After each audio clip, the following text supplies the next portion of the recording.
ఎక్కడ చూసినా సమస్యలు సమస్యలు సమస్యలు. కారేళ్ళలో ఒక సమస్య, అది ఇంతవరకు తీరకుండానే మన హోమ్ మినిస్టర్ గారు పోయింగా ఆవిడ ఊళ్ళోనే ఇంకో సమస్యల మీద సమస్యలు. రామచంద్ర యాదవ్ గారి పోరాటాన్ని మనం సపోర్ట్ చేయాలి. అలాగే ఆ 1000 కోట్లతో పెట్టే ఎన్టీ రామారావు విగ్రహాన్ని మనం పెట్టనకూడదు. చంద్రబాబు నాయుడు గారు కానీ, బాలకృష్ణ గారు కానీ, మన లోకేష్ గారు కానీ ఆలోచించాలి. అది మీ స్థలంలో, మీ ఇంట్లో, మీ డబ్బుతో పెట్టుకోండి. అంతేగాని ప్రజల డబ్బు ఇప్పటికే ప్రజలు భారం మోయలేక చాలా ఇబ్బందులు పడుతున్నారు. వాళ్ళకి ఇంకా అతికి భారం పెట్టకండి. రామచంద్ర యాదవ్ గారి పోరాటాన్ని ప్రతి ఒక్కళ్ళు హర్షిస్తున్నారు. ఇలాంటి వాడు దొరికినందుకు వాళ్ళు ఎంతో సంతోషపడుతున్నారు. మనకు ఒక పోరాట వీరుడు దొరికాడని ఆనందపడుతున్నారు. కాబట్టి ఇలాంటి పోరాట వీరుడు వెనకాల మనం కూడా సపోర్ట్గా నిలబడితే పోరాడతాం, సాధిస్తాం. మనం స్వర్ణాంధ్రప్రదేశం చేసుకోవడానికి, రేపు భవిష్యత్తు తరాలని హ్యాపీగా ఉంచడానికి మన ప్రయత్నం మనం చేస్తాం. అది ఏంటంటే, ఇప్పుడు బీసీలు ఓట్లు లేదే వాళ్ళు గెలవలేరు. మన బీసీలు అందరూ ఎస్సీ ఎస్టీ మైనార్టీలు కూడా వాళ్ళు కూడా చాలా ఇబ్బందుల్లో, వాళ్ళని ఎవరు పట్టించుకున్న వాళ్ళు లేక వాళ్ళు కూడా చాలా అవసరాలు బాధలు పడుతున్నారు. అన్నీ అందరికీ అందట్లేదు. అలాగే మనం కూడా వాళ్ళని కలుపుకుని రామచంద్ర యాదవ్ గారిని ముందుకు తీసుకెళ్ళడానికి మన ప్రయత్నం మనం చేసుకుంటూ వెళ్దాం. ఎందుకంటే ఇప్పుడు కారేడు సమస్యే కాకుండా ప్రతిసాట ఒక్కొక్క సమస్య పుట్టుకొస్తుంది. ఆ సమస్యలన్నీ కూడా మనం ఆయన రామచంద్ర యాదవ్ గారితో పాటు మనం ఆయనకి సపోర్ట్గా నిలబడి మనం పోరాడుదాం. ఇంకొక విషయం ఏంటంటే, రామచంద్ర యాదవ్ గారు వైసీపీలో జారుతున్నారని, రామచంద్ర యాదవ్ గారు వైసీపీతో కలిసి పోటీ చేస్తారని ఈ రకరకాల పుకార్లు వస్తున్నాయి. ప్లీజ్ అవన్నీ నమ్మకండి. అవన్నీ అపవాదులు. రామచంద్ర యాదవ్ గారు ఎప్పుడు ఎవరితో కలవరు. కలిసినా అది న్యాయబద్ధంగానే చేస్తారు. ఏం చేసినా మీరు ఇలాంటి పుకార్లు విని రేపొద్దున్న మీ మనసు పాడు చేసుకుని రామచంద్ర యాదవ్ గారి గురించి అలాగే వాగుతూ ఉంటారు. పట్టించుకోద్ది. కామెంట్లు పెట్టట్లా, వాళ్ళు ఇష్టం వచ్చినట్టు పెడుతున్నారు.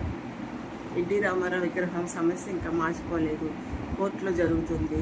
మళ్ళీ ఇంకొక సమస్య, అదేంటి, ఎన్టీ రామారావు గారు 600 అడుగులతో 1000 కోట్లు మన ప్రజాధనంతో కడతామని చెప్పి.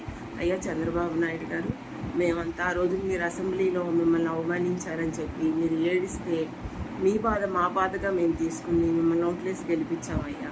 కానీ మీరేం చేస్తున్నారు? పోలీసులను అడ్డం పెట్టుకుని మమ్మల్ని రకరకాలుగా హింసిస్తున్నారు. ఆ రోజున మీరు ఒక మీటింగ్ పెట్టుకోనవట్లేదు, మమ్మల్ని బయటికి రానవట్లేదు, మమ్మల్ని ఎన్నో ఇబ్బందులు పెడుతున్నాడు జగన్మోహన్ రెడ్డి అని ఆ రోజు మీరు అన్నారు కదా చంద్రబాబు నాయుడు గారు. మరి ఈరోజు మీరు చేసేది ఏంటి? అదే పోలీసులను మీరు అడ్డం పెట్టుకుని మమ్మల్ని సాధిస్తున్నారు. రామచంద్ర యాదవ్ గారు, కారేడులో రైతులు రామచంద్ర యాదవ్ గారి ఇంటికి పూజకి ఎందుకు వెళ్ళకూడదు?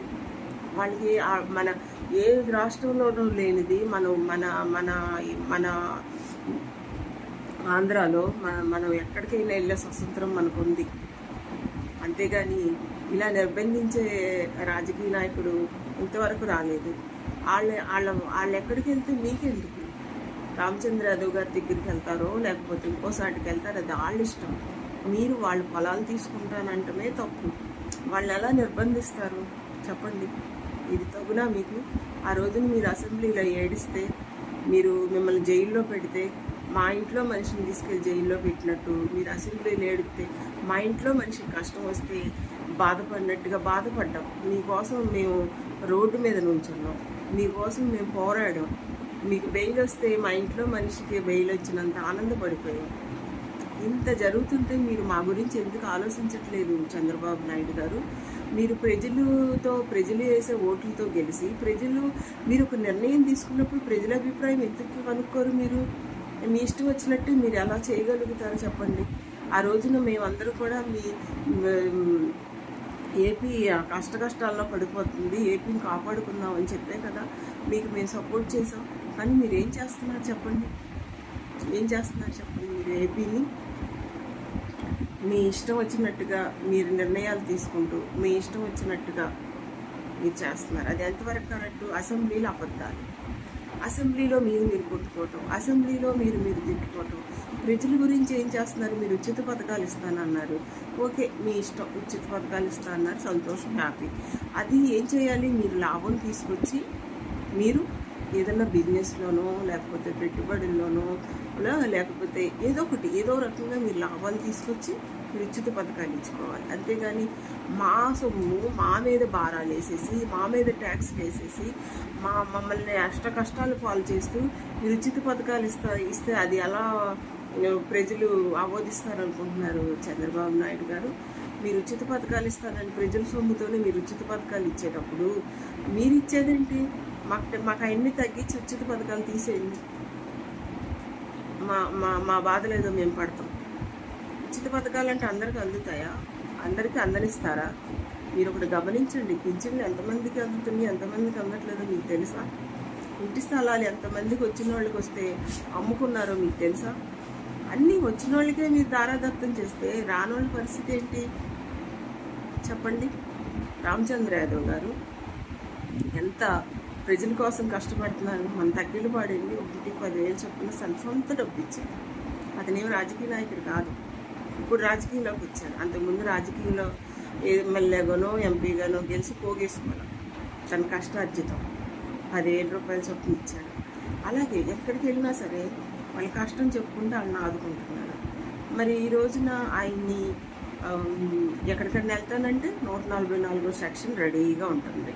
144 సెక్షన్ మీరు ఎందుకు పెడుతున్నారు? రామచంద్ర యాదవ్ గారి కోసం భయం వేసా? లేకపోతే ఆయన ముందుకు ఎదిగిపోతాడని మీకు భయమా?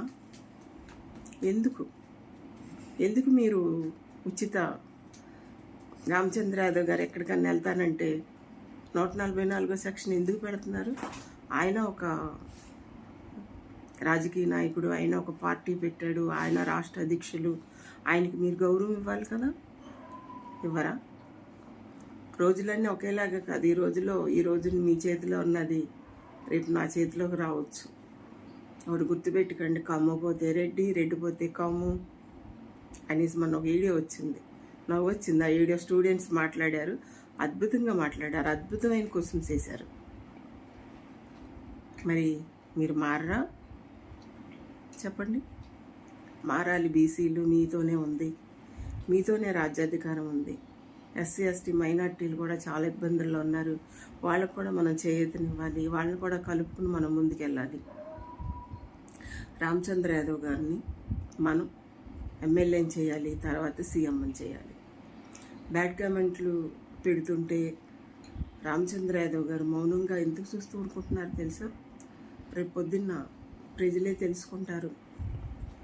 బ్యాడ్ కామెంట్ పెట్టినోడే రేపు పొద్దున్న నేను ఆ రోజున పెట్టింది తప్పు, అన్న చేసేదే కరెక్ట్ అని తెలుసుకుంటారని.